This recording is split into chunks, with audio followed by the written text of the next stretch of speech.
প্রধানমন্ত্রী মোদি একজন খুনি, সে দোজখের মতোই কঠোর, তবে দেখতে সবচেয়ে সুন্দর মানুষ। একদিন খবর পেলাম ভারতের 7টি বিমান ভূপাতিত করেছে Pakistan. 7 planes were shot down.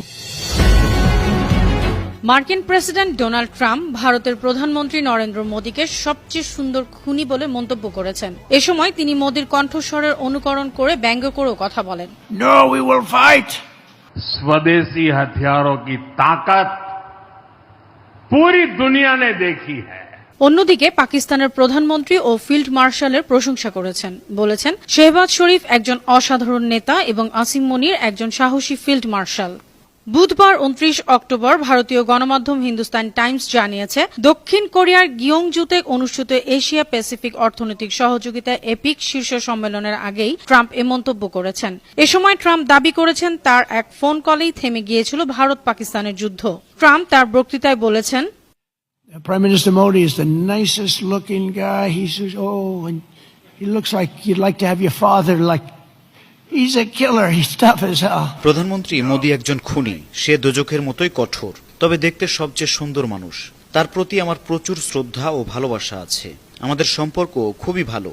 পাকিস্তানের প্রধানমন্ত্রী শেহবাজও একজন অসাধারণ মানুষ। তাদের একজন দক্ষ ফিল্ড মার্শাল আছেন, তিনিও একজন দুর্দান্ত ব্যক্তি। আমি তাদের 3 জনকে ব্যক্তিগতভাবে চিনি।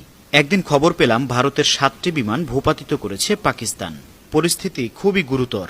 The Prime Minister of Pakistan is a great guy, and the Field Marshal, they have a Field Marshal. You know why he's a Field Marshal? He's a great fighter. He really is. He's a great guy, too. And so I know them all. And I'm reading that 7 planes were shot down. They're going at it, and they're really starting to go. And it's a big thing. These are 2 nuclear nations. 2 দেশই পারমাণবিক শক্তিধর, তাই এটা ছিল খুবই চিন্তার বিষয়। আমি মোদিকে ফোন করে বললাম, যদি আপনি পাকিস্তানের সঙ্গে যুদ্ধ শুরু করেন, আমরা বাণিজ্য চুক্তি করতে পারবো না। মোদি আমার প্রস্তাব নাকচ করে দেয়। এ সময় ট্রাম্প মোদির কণ্ঠস্বরের অনুকরণ করে বলেন, No, we will fight. না, আমরা লড়বো।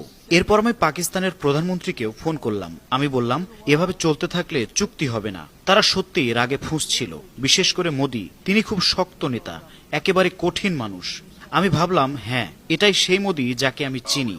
কিন্তু 2 দিন পর দুজনেই আমাকে ফোন করে বলল, আমরা বুঝতে পেরেছি। তারপর তারা যুদ্ধ থামিয়ে দিল। দেখো, এটা কি আশ্চর্যজনক নয়? আমার মনে হয় না বাইডেন এটা করতে পারতেন। You think Biden would have done that? I don't think so. আন্তর্জাতিক ডেস্ক, বানো TV. They wouldn't have thought of it. No, but here we are. We're doing deals.